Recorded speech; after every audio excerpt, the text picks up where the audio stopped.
Oi, oi! Hello and welcome to another All My Bets video. Now, hopefully the sound and I think maybe video quality will hopefully be better than it was last week. A few comments I did see on that. Probably was a little bit rushed out. I had a few things going on the laptop. So, yeah, not usually my standard, is it? So, fingers crossed this is better. If it's not, I'll sort it out, which means you won't be hearing me say this anyway. But had a nice time in Geneva. Nice, expensive place. I mean, it's like 15 quid for a McDonald's. Yes, Dave, why are you going to Geneva having a McDonald's? I don't really know. I had some nice walking about as well. I do need to ramp up the exercise. I think I can notice myself in each of these videos, the chin's getting heavier and heavier, but life is what it is, right? And the flat season is sort of in full force now, isn't it? Ascot's behind us. We've got Goodwood at the end of next month coming up. We've got some good racing that will be out and about, really. There's a few summer jumps cards where some potentially better type horses are coming out. And by that, I'm being a bit snobby saying the higher rated ones. But there's lots to look forward to. We're nearly into July. Half this year's already flown by. What I want to mention just quickly, if we can, is I do appreciate your guys' support, right? I feel like hopefully it goes without saying, but I like to say it too, because without having a outlet to talk horses, I think the dog will be very bored of me. But 1st of July, now we are reaching into that month. The voting closes for the SBC Awards. This year, I've miraculously been nominated in 3 categories. One, for Best Betting Video Producer. That was what I was in last year. I mean, we've got so much support for it last year. I really appreciate that. But, you know, if you're inclined to vote, then, you know, yeah, just drop a vote. That'll be handy. I'm in Best Free Tipster as well. Feel a bit sort of outclouded in there because I don't have a particular column for it. But I do this stuff too, right? I share to you my tips, as I say, supposedly are, aren't they, with my All My Bet stuff. And then there is also a madness for me and Jamie. We got nominated for the Best Racing Podcast for Running and Racing, that particular show we do on the Monday. So, you know, I know it's been popular. It's humbling, I guess, more than anything with that stuff, because like I say, I like to have a space to talk horses. Wouldn't be here without your guys' support. So if you do feel like you'd like to vote, I'm sure over the year or the last 12 months, I've probably given you some sort of entertainment. I might have given you a couple of winners. I'm sure I've given you plenty of losers too, but I'm not doing this to preach to say votes desperate in any way, shape or form. But at the same time, I think there would be a few of you I would imagine would be semi-annoyed if I talk about the results later or it comes up at another point and I hadn't made you aware that I was in there. So there'll be a link in the description for you to go click on there. Nice to be nice in it. If you want to vote for someone else, vote for someone else too. But yeah, just make sure you do cast some sort of vote. Up the channel mental, innit? Who knows what we could achieve in another 12 months. Anyway, that's enough of the plug-in. Make sure you subscribe to the channel, which you already are anyway, I'm sure. Make sure you're liking the video. Drop a comment below with anything you like, because interaction is important on the old tube review. But I'm going to share the screen. In this episode, I'm going to call it, I'm going to go through the ITV races, because I cover those with Gigi, because there will be a bet in those. So if you watch the Gigi weekend watch, if you haven't already, go watch it. But if you do watch that, that will give you more detail on what I'm doing. And then this gives you a bit of a feel of what I'm actually staking on each of those as well. And I'm going to the dogs as well tomorrow night. It's the Greyhound Derby final at Towcester. I'm going to quickly skim through the card. I've chalked up a couple of prices on dogs, not the full race price up a tissue, but a couple where I'm looking to have a bet on and some sort of greedy sort of entry price on a few of them. So if you're not that way inclined, then of course you can just stop watching the video. I'll do the horse stuff first, but it's interesting. It'll be on Sky Channel 168. I think there's some seriously good dogs on show. So if you're at a bit of a loss or you just want to watch it on the side, then I would highly recommend this meeting. It's going to be an absolute banger. I'll pull up on my screen a couple of slips I've already struck for some bets. There'll be some bets I'll be placing on the day. I've got the boys' school fete on Sunday, so that should be quite good fun. But I'm going to put a few potential trades, or I'll leave a few Betfair bets up on there on the exchange. But I'll talk about those as we go through all of it in there. So let me add us in, change the layout so I'm down in the corner, and let's crack on. I don't know why we're Australian there. Who knows what we're doing? Maybe I'm reaching out to some Australian audience. Anyway, the 8 races on ITV are, I think they're good Saturday races, to be honest with you. They wouldn't be my typical bag for jumping in and getting too excited about. So I'll keep this as fairly short. Kings Lynn in the opener. I've got a bit of a soft spot for this horse. Hasn't won for a couple of years. When it does win, wins by necks or short heads. It was an in because I can imagine the horse running pretty well. You know, I moaned quite a bit about Ascot with the place terms. Right? We've got 14 runners here. We got 4 places up for grabs. It's not bad for a little handicap, but the 8-to-1's skinny enough. I thought the 10-to-1 was probably skinny enough as well. So Kings Lynn would probably be the type of horse I'll be looking at trying to get a bet on 4 or 5 places just to place on the exchange.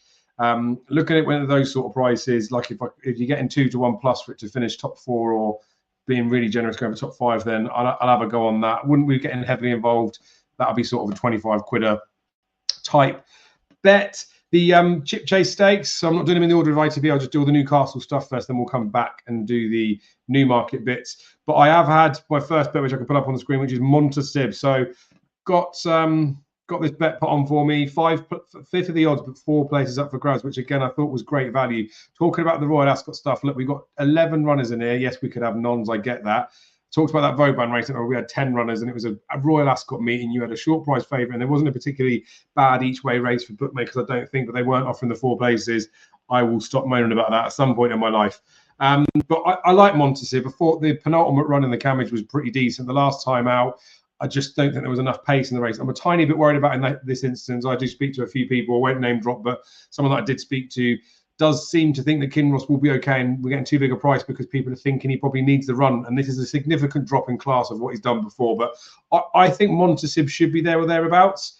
I'm sure there will be enough pace for him to aim up. Kieran Fallon knows how to ride this horse, and I think there could be a few that come from off the pace, to be fair, but I think Montasib will be fine. The concession there we're getting with him being each way 4 places, I just thought was massive. So that's why I've had the 50 each way at 6 to 1. Look, I was more than happy with the price, especially with those each way terms. The odds checker and the market moves, we'll have to see where they go with it, but I was going to wait for some bets. I'm more than happy with that. Feel like it's a fairly sort of safe bet in there, but we'll see how we go, right? A lot of these that I thought are safe, steady bets have been not panning out so well, but I like Montasib. He shouldn't be able to beat Kinross on their best form, but this isn't the best trip for Kinross, I don't think. It's the ideal trip for Montasib, and if he's going to do him, he's going to do him here. The Northumberland Vase, which is the consolation race for the Northumberland Plate. Again, more of just an interest for the sake of an interest. Phalanx run well in, I think running this before, run well in this, maybe like place or run quite close in it. Again, from a price perspective, I think it's bad. Like, I don't think the 8 to 1's really that juicy. We've got 14 runners again. We've got 4 places up for grabs. There is a firm offer in 5 places, so fair play. But yeah, so I will probably look at playing this as just in the place market for Phalanx. I might have a little look at the each way bit, smaller stake. If I do, it'll be 12.50 each way. If I have a little go on the place market, then it'd be similar to the King's Lynn one. Like, I might chuck 25 here to see if I can get him to finish top 4 or 5. 310, the big one for the Newcastle meeting is the Northumberland Plate. I've done a GG sort of trends and stats piece on there. They're going to be changing a little bit coming up. They're going to be much more focused on the trends themselves for something to read at, as opposed to me putting in a suggestion in there. You'll be able to whittle down the field using those stats yourself, but there'll be a bit more depth, and then it's going back a few more years. But this article, again, I can link that in the description. You can go have a look at it to see how I whittled the field down. And I was pretty confident, right? Shared this on Twitter earlier in the week, that both Solent Getaway and Spirit Mixer were overpriced. Now, look, top price 25s for Solent Getaway. So I keep calling it Getaway. Solent Gateway. Spirit Mixer's 33s. They were both 50s when I published the article in the week. Obviously, that was short-term money posts and not non-running money back, and you weren't getting the extended places. So waiting to get 33s on something that was 50s, but to get 2 extra places, or even 3 if you bet them a Sky Bet, well worth waiting for. I really think both of these have got proper chances. They tick all the boxes. I won't bore you with that. You can watch the Weekend Watch video, or you can go and have a click in the article to read about that. But I haven't yet had a go on these. So I talked about them being 50s in the week. I could have bet them short-term anti-post for like a win part to trade, a lower win stake of it. But in this instance, I'm gonna bet them both each way, I think.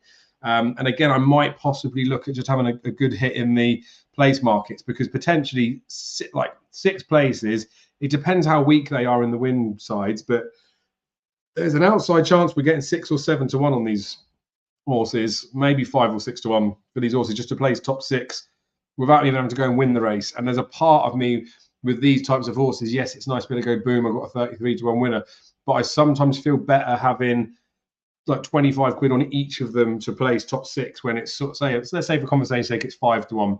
That'll be a £50 layout, wouldn't it? If one of them comes in and we're getting 150 quid back, then it pays 2 to 1 to get either of these 2 to place. I think that's more than reasonable. I am using a similar form line for both of them for when they were behind Trusham, but they're both better than their current marks. They're both coming in okay form, and they've both clearly been set up for the race as well. So been here, done that, sort of got the t-shirt at a place perspective. I give them both big chances. So I haven't played them yet. It would either be a 12.50 each wayer, or I think more likely I will probably just look to back them both in the place markets. On the machine, let's move on and back to Newmarket,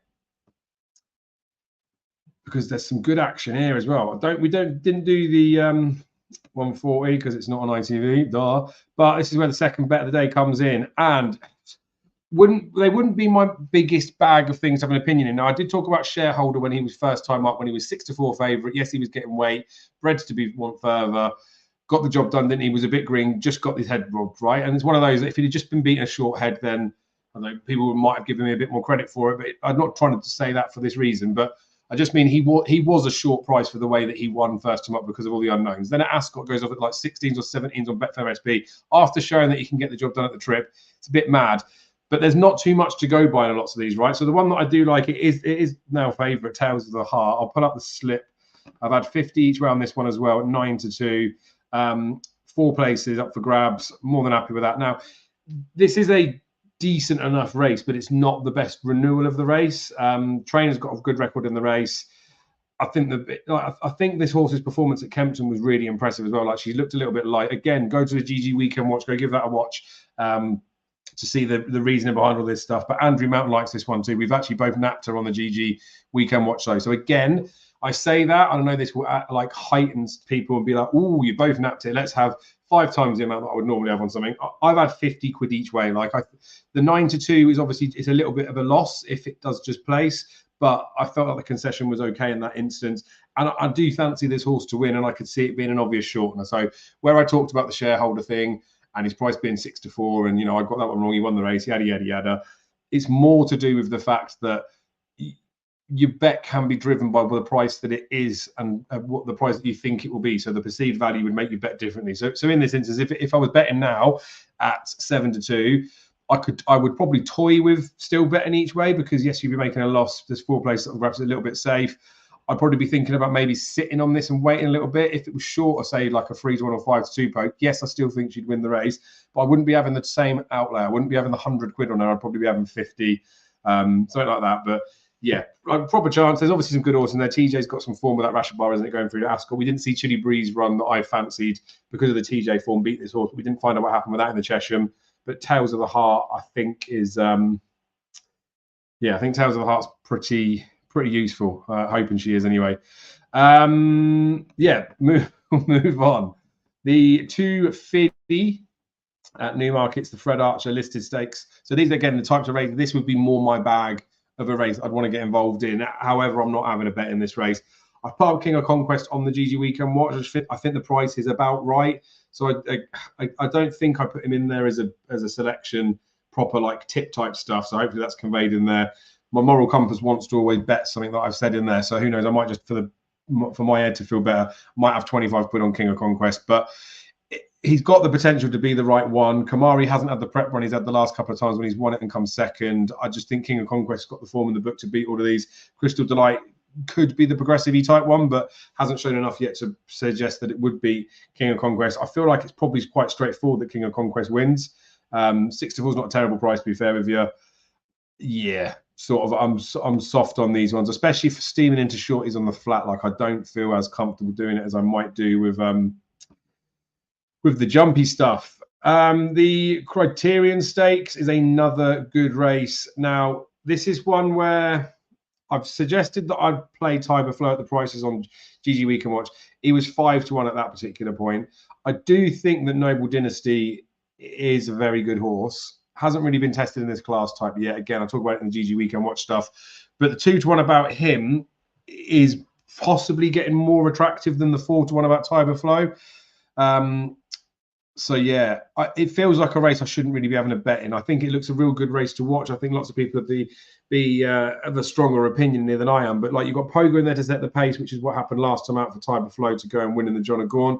Noble Dynasty didn't run in the John O'Gorn.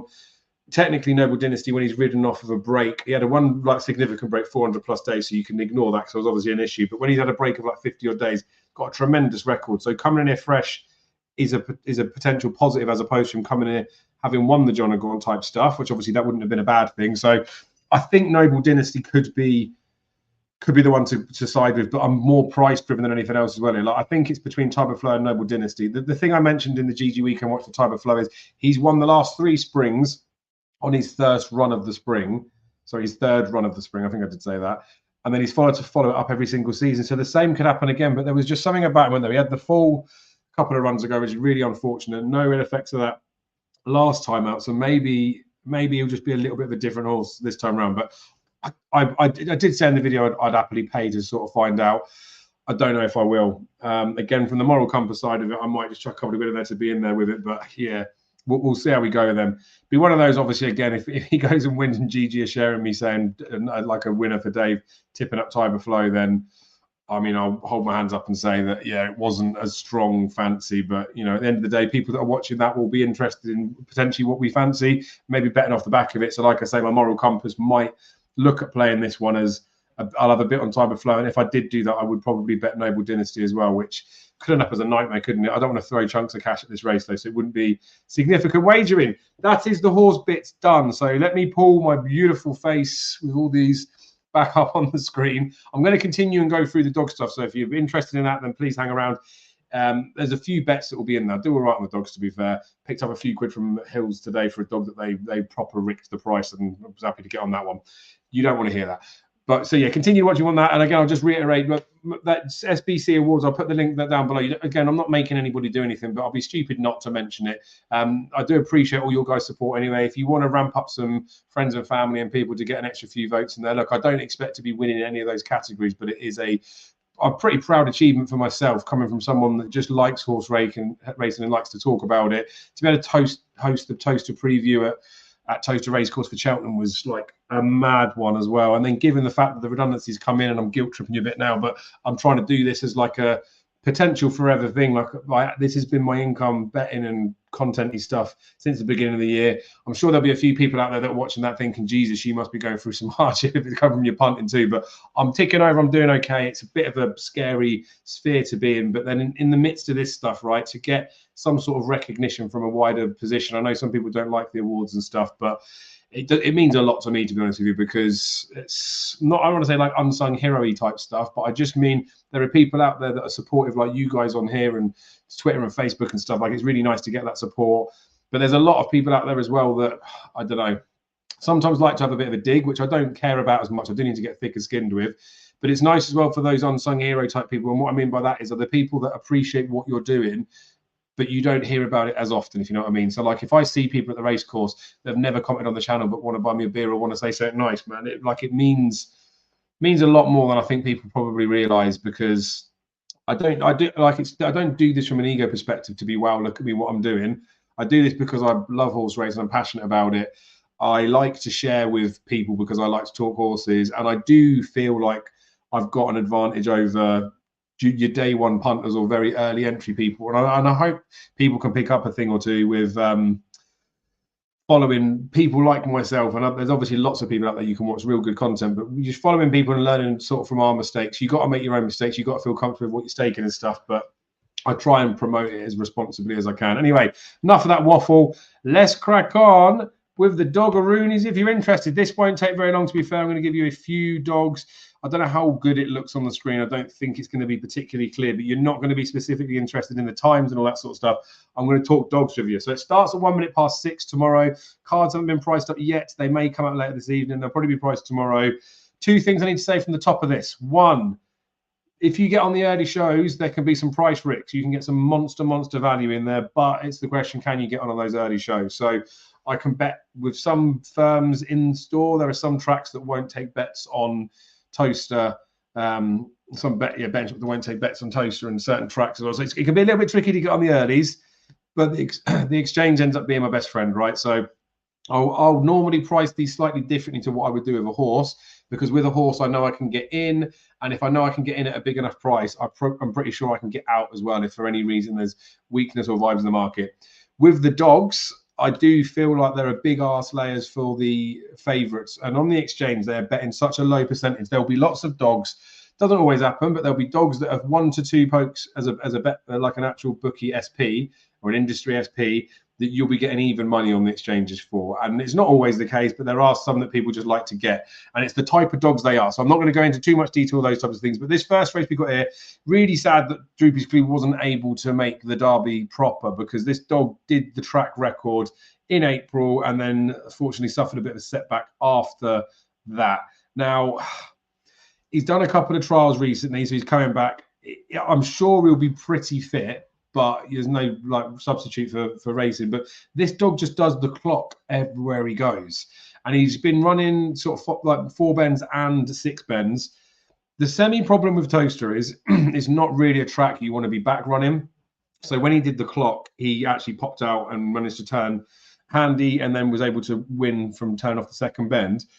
But he might struggle to lead in this field. Now, I say might because if High Trend doesn't ping, it won't go to the bend in front. Now, High Trend is a quick dog to the bend, but Droopy's Clue's got plenty of early. But Droopy's Clue's a pretty smart dog as well. So I'm just talking a lot about Droopy's Clue because he's my in this race, I think. It'd be a very obvious one. You can see there he was 11 to 10 before he did the track record. You'll be saying to me now, well, he's going to be short, isn't he? I think potentially because of the draw. With Ballymac Finn in 5, I bet him a few weeks ago, didn't I? I told you guys to bet him as well that time. But he's the type of dog that doesn't win prolifically, and he can run bad times as well. Now, he would probably prefer to be drawn further inside. So I'm just worried what's going to happen on the run-up with Droopy's Clue. And I'm hoping because of that, we might get a bit of a price. Now, the race could be made up for the 6th, Burj Khalifa, because on a time perspective, it shouldn't be able to beat Droopy's Clue. I mean, none of these should. But if it does end up a bit messy on the inside, then Burj Khalifa will do this. But I'm hoping I can get a bit of a price of Droopy's Clue. The reason I've chalked up 2 to 1 in there is because I'm reaching for that price. Like, I suspect that he will be 6 to 4 or shorter. I don't know what we'll get on the machine, but I would happily take the chance at 2 to 1 to bet this dog Droopy's Clue. I really like him. He might be a bit more effective over a bit further, people might argue, but I think 500 metres round here, he's proved it there. He's done the track record. Those couple of recent trials as well are decent. He is rated in those, though, so he's going to try and move in, but I think he's smart enough. Doesn't seem to get himself in too much trouble, but it is a front runner's track. So there are risks attached. I feel like the 2 to 1 plus about him has brought it in there. I know some of you might just add these 2 bets if you can bet him at any price. Do what you want, but yeah, there's risks attached with him. I do like the dog. I think we might have a go. There's a couple of other races that are like finals for the night as well, but I will probably be looking to find some sort of bets on those ones, but at the moment, there's nothing that particularly jumped out. The third race, we've got Coach Eisen here, who is quite an old dog now. He's June 2020, so he's 4 years old now, turning into his veteran years. And funnily enough, this is a veterans race, but that's why it's handy, right? You can get these dogs that are a bit older. In running in normal company, they would be vulnerable to anything else. And you have historical form, which you can still hold on to. So the reason I say that is Coach Eyes, we've got a run. When he ran behind Droopy's Clue, he did 29.20, but that was him getting battered by another dog. He did run behind Swords Rex earlier as well, did a 29.25 with a little bit of trouble. So the time that he's doing is going to be close to 29 dead. And in the past, he's run well around here as well. The dogs that he's up against are graders. I mean, Claire Keith Remy isn't a grader, so I don't want to be rude to that dog. But Claire Keith Remy shouldn't be leading Coach Ice up. And Mustang Diva, in the heyday, you probably give a little bit of a squeak to, because from a pace perspective, could pace up on the outside, but I just don't think he's going to be quick enough to win the race, and it's all told. But basically, so I like Coach Eyes. I do think the 2 to 1 about him is attainable. I do genuinely think, though, he's running against nothing, and he could end up being short. So he'd be one that I'm reaching again for the 2 to 1, but probably not reaching. I'm probably reaching more than I would have been with Droopy's Clue. I'd want to get this one in the book, really. I don't want to go stupidly short on him, but I would be happy to take a bit short than 2 to 1. So like a 6 to 4 poke, I'd probably have a little stab on him, but I wouldn't want to rush in. If he starts getting stupidly short, and I'm talking like odds on material, then we'll have to leave him alone. But I'm going to be there. We're doing a bit of a pool with a few mates. I'll be having a go on Coach Eyes. I think he's got a good chance. He's won 13 times out of 62, which for an open racer is reasonable, but you would expect the strike rate to be a little bit higher if they're top tier. But he does go up against the good dogs, can find a little bit of trouble. And sometimes as dogs get older, they do mind themselves a little bit more. So, I mean, ideally, front end at Towcester would do, but he has the capability in this lineup to potentially lead at that first bend. So, again, we need a little bit of luck. Don't want to go too short on him, but he is what he is. This race after the race 4, I haven't actually chalked anything up in it, but this is a proper, like, sexy race. 712, so it's the 6 bends. It's a long old 6 bends. But Barntick Bear was a dog I backed for the Derby. Unfortunately, he went out pretty early. He looks like he's going to stay, but Dahuma Princess is a proven stay already. And Bubbly Scorcher ran really well last time to lead Ballymac Taylor right to the end. Had Infield Charm back in 3rd as well, I think. It was a real good run. And that was, I know it's had a few runs over the trip, but it was the first time that it ever showed a load of pace to suggest could actually be a real good six-bender. So that does need to get on the front end. Do Homer Princess needs to get on the front end? Barntic Bear, we don't know 100% about his stamina just yet, but over 4 bends would be, if they all got clear runs, would be 4 or 5 clear of these. And I don't see how either of those two back run it. So Barntic Bear is one that I'm potentially looking to have a go at in this race. But I want a bit of a price about him, and I don't know if we'll get it. I think it'll be a bit of a wise guy one. So he's interesting. It'll be a good one to watch, see how he gets on. The Puppy Invitation Trophy final was a decent race. Wiki Ned was so impressive at a trap 1. I think 3 will be fine for the dog. There is bits of early pace in the race as well, so it's not 100% guaranteed he's going to lead. But if this dog gets around the first bend, he will win. I suspect he'll be shorter than the 6-4 that I'm asking for, but I would imagine on the machine I'll get bigger than that. So I'm hoping I can bet this dog 6-4 or bigger on the exchange. I'll happily let him go if I can't get 6-4 about him. There are dogs that stay strong as well. Now, this Wiki Ned stays as well as I think as well, but he does more rely on trapping as opposed to early, even though he has got the early zip. So he'd be the frustrating one that if the lid's open and he half steps it out, you know you beat. So there's only so short I'd want to go with him. But if he gets on the front end, which I'm hoping he does, they don't pick him up, I don't think. Sprint fine as well, I would leave that alone. I'm not very good on the sprints at Towcester, so I've sort of sat out that division now. This stakes final is a real, I will quickly talk about this one because I haven't got a bet in it, but it's a real good race because Gary the Arb, I watched him at home when I took the boy there for Christmas. He looked like a good dog. I think that was his maiden that he won. And then I backed him for the Derby and he just got no trouble, just no luck basically in the second round. But he's shown what he can do last time. He actually came out well, and then he's done a 28.98. They're fast times. Like, he's the fastest recorded time of any dog in this race. But I was really impressed with Savannah Topcat on his penultimate run. I feel like 1, 2, 3 have all got something about them that could be good enough to go and win this, but there could be trouble between that trio, which worries me. And then if I was to look at the one that was going to benefit if there is trouble, you'd have to say that No Duff Sahara in 5 has a proper chance. But then I would imagine that 6, the Lakers Blake, would run in front of that to the bend and would probably cut him up. So then the benefit that the dog might get from trouble inside, I could just see it being scrappy, to be honest. But if it does sort of look that way, if Gary the Arb steps out as quickly as he did last time, they ain't catching him. But he's not always so efficient at the boxes. So it's a good race to watch. I'll see how they price things up. I could get tempted in, but it would be price-related betting as opposed to I think this will win a race, if you know what I mean. Bitches final. This race, again, I haven't chalked anything up, but if I can get anything about Crafty Shiva, I'd be happy to lump that. We had a good go on this one when it beat Daladi Dar 15-8, but I put her up at 11-4, I think, didn't I? She got smashed. She won, but smash break from Daladi Dar. He's in the final now. We were close, right? It was only ahead. But the time after, she got a bit of trouble, right? And she's susceptible, unfortunately, to again, like, she doesn't need to ping, but she's susceptible to if there are dogs that move about, right? So Bingo in 3 and Flying Desire in 1, I think will stay in their lanes. I think Crafty Shiva's got like an absolutely fine draw, is the fastest in it, so should go around and win, but she's going to be silly short. And I don't want to bet her silly short. I do really respect her and rate her, but I don't know. If it's not going to happen, but if I can get anywhere close to evens on the machine, I'd be tempted to have a sizable bet on Shivu, but we'll see how we go with that. Similar-ish with race 9, right? Queen Joni's is a bit of an aeroplane. She's quicker than all of these. Fay Point Susie in 1 has a very nice draw, though, I would say. But Queen Joni, as long as she steps away okay, she missed it first round, stumbled start, and then she was out the Derby. But she was one of the favourites at the start of it. She should go and win this. Is not really relevant to say, but it's interesting to say that Fay Point Susie's owner, there was a void race for the race before, so you'll see a few of them have got no race in there. Queen Joni, Clara, Roberto, Clona Curly. Unfortunately, we lost JT Etienne, suffered an injury that they just couldn't fix. He was sedated and looked after at the track. They tried to mend him, but it doesn't always work out, does it? And it's a sad thing. They were potentially going to do a rerun, which they haven't done. But the reason I mentioned that with Fay Point Susie is that the connections, the trainer and owner, had another dog in that race that would have had a proper chance in this and took that out of the race because in the original no race that got voided was definitely not going to qualify. But there's a part of me that I know it took a little while for them to do it, but would like Fay Point Susie to get the job done for them. So I get scared of betting when I've got some sort of sentimental vested. But Queen Joni's going to be short enough anyway that you probably leave her alone. But again, like if I could get, I don't know, if I could get a bit of a price, if I could get anything odds against them, I would probably go in, but again, I'm probably reaching.